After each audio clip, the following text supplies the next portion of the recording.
Hey, did you hear that Jordan Love was limited in practice today? Just wanted to get it out there in case you didn't know.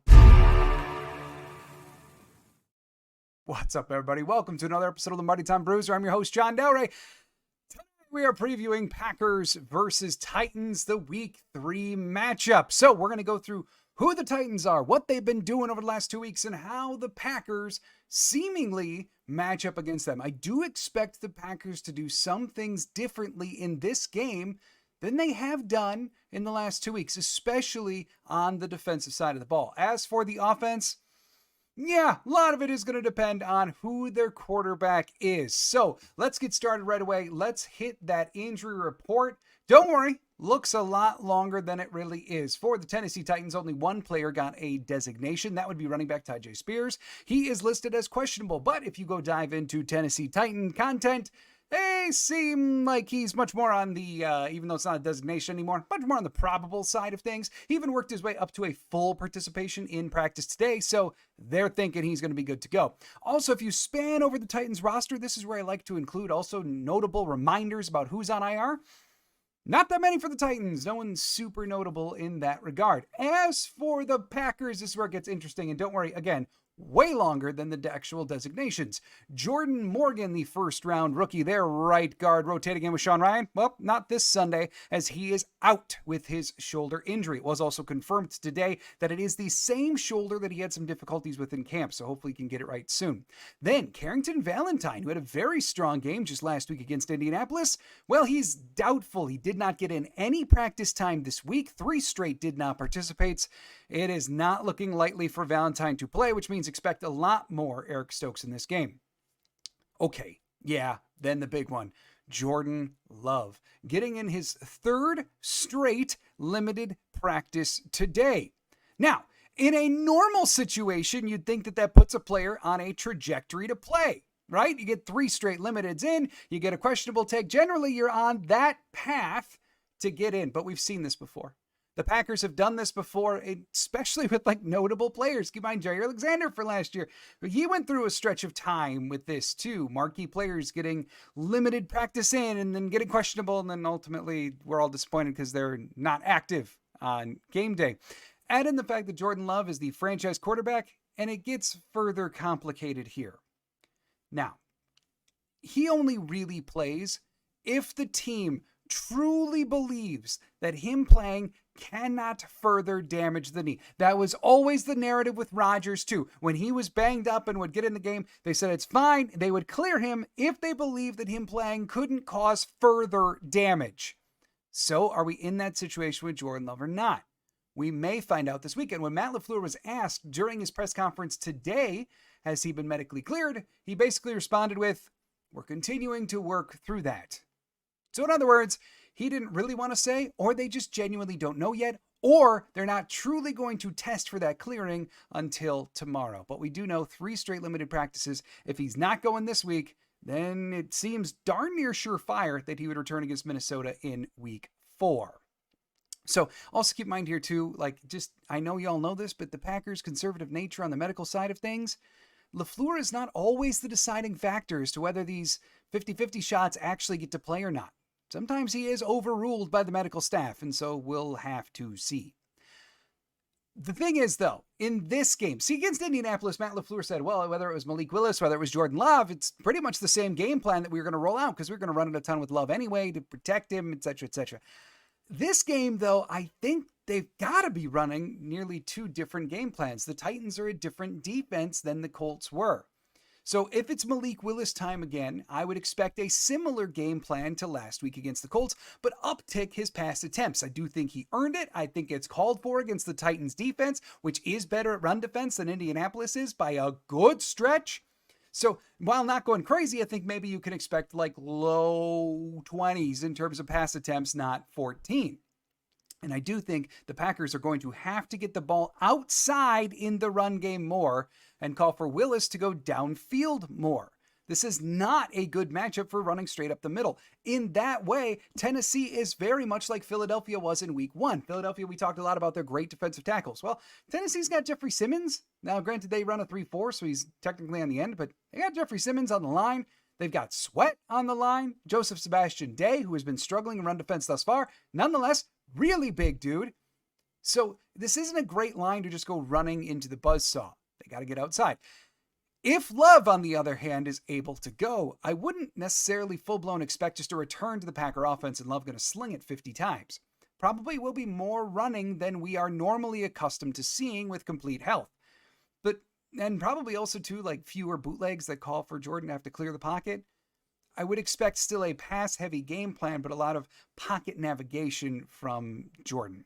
In terms of a more exploring the Packers run game, we'll get to that after we take a look here at the Tennessee Titans roster. So let's do that. Let's see who these Tennessee Titans are. Well, of course, they're quarterbacked by Will Levis, running back Tony Pollard, and then Tyjae Spears, who also gets a good amount of time. In fact, the Titans offensive coordinator talked about how it's been a lot of Pollard thus far, and they do want to make things more even between the two of them moving forward. Wide receiver, the big ones here you got to worry about: Calvin Ridley, DeAndre Hopkins. Maybe neither one is completely in their prime anymore, but they're still very capable wide receivers. Then you got Tyler Boyd in the slot. Moving on to the offensive line. Oh, we're going to be chatting about them. Latham, Skoronski, Cushenberry, Duns, Petitford. They're not great. We're going to get to them a lot. No doubt about it. Then looking at defensively, as I mentioned, 3-4 defense, Sebastian Joseph Day, Devondre Sweat, Jeffrey Simmons, a very good defensive line. Then you move on to the linebackers, and there's at least some struggle here. Ernest Jones, they got from the Rams, very, very good run defending linebacker. Harold Landry, the third, probably their best pass rusher. Arden Key, a capable pass rusher himself, even though the numbers aren't there yet. And Kenneth Murray, their opposite inside linebacker to Ernest Jones, he's not having a great year thus far, as PFF numbers show, but still, he was a former high draft pick for a reason. Then you get into their secondary, and yes, McCreary is having a great year as a nickel corner. L'Jarius Sneed, though, he's having a very down year. It was a huge trade with Kansas City. Sneed was one of the best corners. He's had a rough couple weeks. So we'll to see if the Packers can exploit. So now, one of the reasons that I wanted to explore the depth chart first is to talk a little bit more about this front for the Tennessee Titans and what that ultimately means for the Green Bay Packers. As I mentioned, Simmons, huge dude. Sebastian Day, huge. Sweat, colossal human being.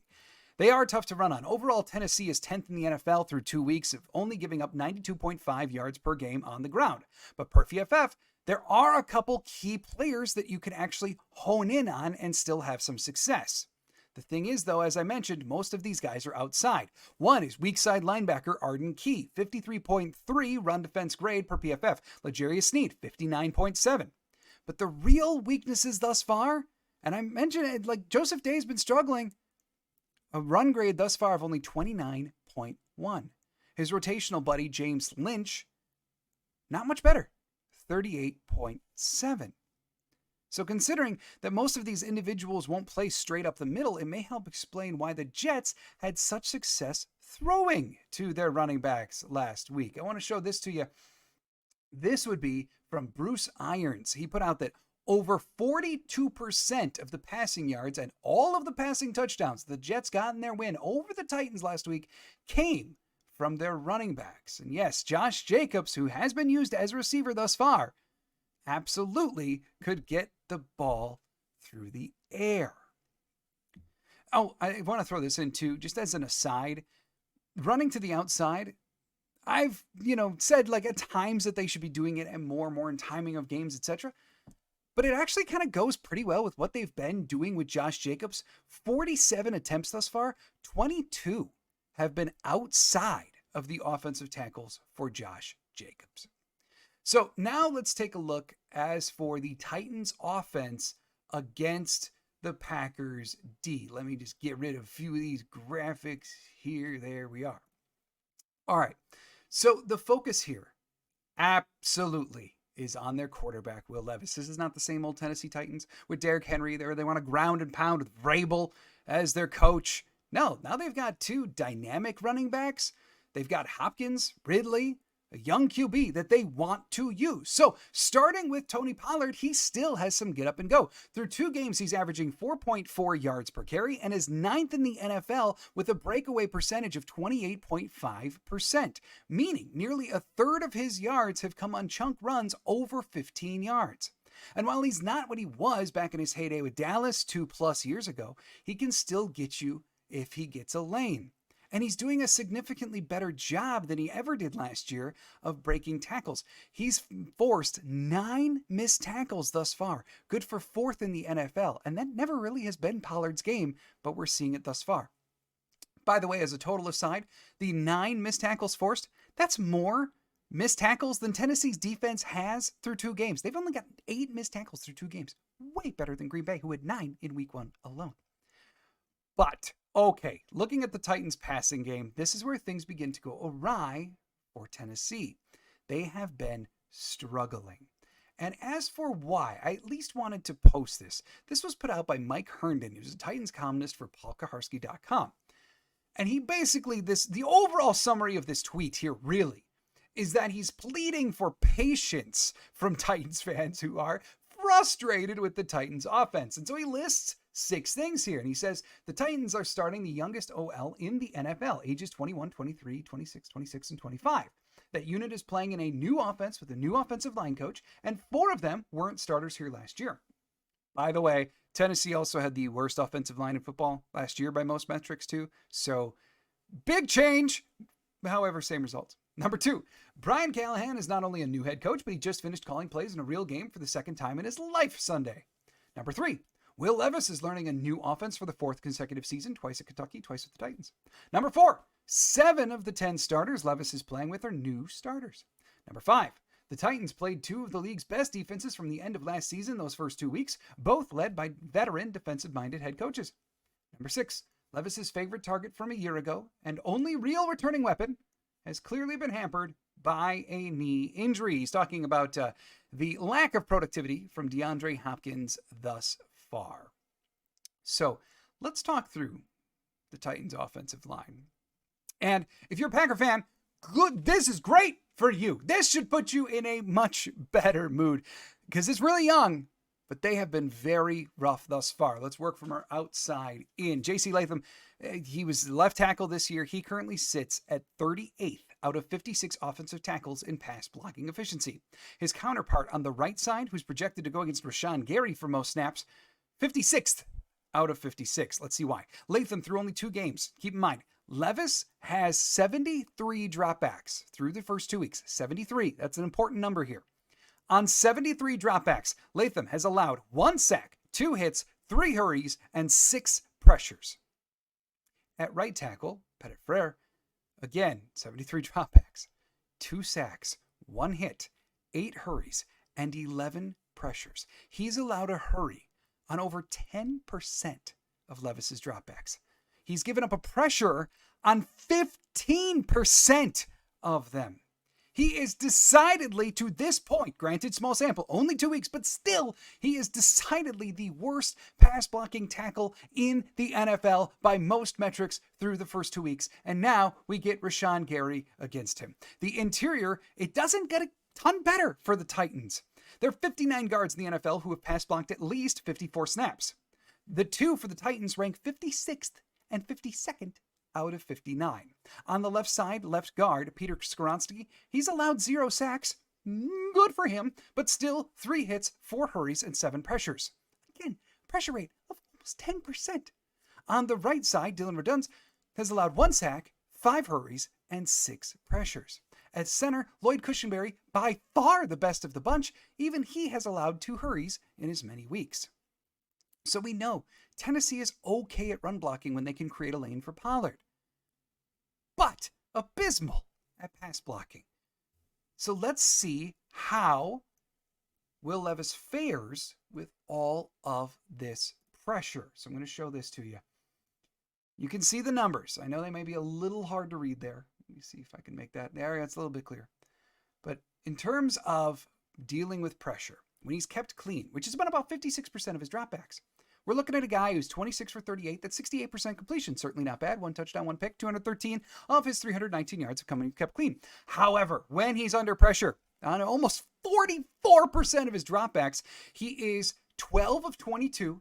That completion percentage drops 14% all the way to 54%. Only 106 of his yards have come then. 1 touchdown and 2 of his 3 interceptions have come when he's under pressure. Also, the turnover-worthy play rate goes up, and no, I can't see it on that screen, but goes up by nearly a half percentage point as well. But the issues here go even deeper. So I want to show you this too. This is a tweet put out by Felipe Rice, CD, the Packers writer out of Brazil. He put, Will Levis, with less than 2.5 seconds to throw the football, has a 78.3 completion percentage, 71.5 PFF passing grade, 0 interceptions, 84.4 passer rating. All those are very passable. No, they are not tremendous. No, he's not lighting the league on fire, but it's at least serviceable. However, this is fascinating because a lot of quarterbacks see these numbers go up when they have more time to throw. However, for Levis, it all gets worse. With 2.5 seconds or more to throw, he only has a 54.1 completion percentage, 30.2 PFF passing grade. All 3 of interceptions come on those plays. And he's got a 56.3 passer rating. All told, when you add up all of these numbers, the only way that Will Levis has been successful to this point is if he's kept clean and gets the ball out at an above average rate. If one of those things doesn't happen, he can be ripe for the picking. So what this really means for Green Bay's defense, obviously, is attack, attack, attack. Levis has over 70 yards scrambling on the year throughout those first 2 weeks. But make no mistake, this is not Anthony Richardson. This is not Jalen Hurts back there. Make the Titans' baby gunslinger bring out his bad habits. Pressure him, make him dance, and prosper. Now, if Green Bay actually calls an aggressive game plan this week, because we've talked about how Green Bay's pass rush, it hasn't gotten home. It's been kind of disappointing thus far. Richardson never really looked comfortable. Is that truly because of pressure? That's up for debate, right? And they really didn't get to Hurts as much as you can argue they should have. But of course, LaFleur and Hafley have both been adamant throughout the first 2 weeks that they've been calling a lot of contain, a lot of don't fight uphill, keep the integrity of your lanes. Against Levis, the data says, forget that. Sure, you've got to be disciplined, but go and get him. So if they actually call that this week, and we still have a disappointing pass rush, then on Monday in shoutouts and getouts, then we may be discussing, is it time to at least consider some changes? Is it time to raise a red flag about this Packers pass rush? Because if you can't do it against Will Levis and against this offensive line, then the chances of ever getting home aren't exactly spectacular unless something were to change. There's one last important factor in this game that I think is worth really diving into. And that is the fact that Tennessee has a great kicker in Nick Folk. He was amongst the league leaders in terms of field goal percentage last year, and thus far this year, he's 6 of 6 on all of his kicks, 4 extra points, 2 field goals. Green Bay has got to start scoring touchdowns in the red zone this year. And for the Packers' credit, it's Matt LaFleur has made it a point of emphasis this week. He talked yesterday in his press conference about how they had a very late conversation last night about that. They're trying to explore why. Obviously, not having Jordan Love for a game didn't exactly help in that regard, right? But still, Green Bay is 27th in the NFL in red zone touchdown conversion rate at only 28%. And even Tennessee, with their struggling offense, is sitting at 33%. Green Bay truly has been one of the worst teams in the NFL in converting red zone opportunities into touchdowns. If Green Bay were to falter in this game, I have a feeling one of the things that we may point to is the fact that they got into a kicking battle as opposed to being able to actually finish drives. Because if you had to put money on which one is going to miss a kick first, is it going to be Nick Folk or is it going to be Braden Arvison, the guy that Folk beat out? Where do you think the smart money goes? Yeah, that probably doesn't end well for Green Bay, right? So, there you have it. Fluster Levis. Exploit the matchups on offense. Target the players that you know can be beat, no matter what offensive system you're running, because frankly, we don't really know yet. And start converting those red zone chances. Do that, and no matter what Vegas says, however they're backing up the line or whatever, this should be a game that Green Bay can win, even on the road. So let's go with Packers 24, Titans 17. That match just happens to be the exact same score that Tennessee has had as they've lost the first 2 weeks. Let's make it 3 in a row. So we will be here, Claudia and I, me for half one. Claudia's going to join for the second half, for a watch party on Sunday for Packers versus Titans. Then, of course, afterwards, the typical game coverage. Thanks so much for joining me here at Lombardi Time Brews. Do hope you have a fantastic weekend. I'll see you on Sunday. And as always, go Pack Go.